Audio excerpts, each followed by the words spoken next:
Jaz mislim, da imamo še veliko stvari za dodelati, že ta mentalni pristop, ker bi lahko igrali že malo bolj samozavestno od samega začetka tekme in dejansko nastopali, kot da nasprotnik ne obstaja.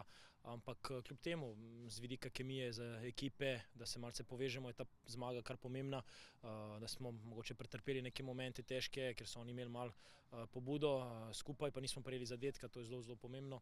In počasi gradimo ta kolektiv, ki nam bo moral prinesti pike v prvenstvu, in ta kolektiv je danes prišel do izraza. Dovolili smo nekaj situacij, predvsem da nas prebijajo skozi sredino in v prvem polčasu in na koncu tega drugega polčasa.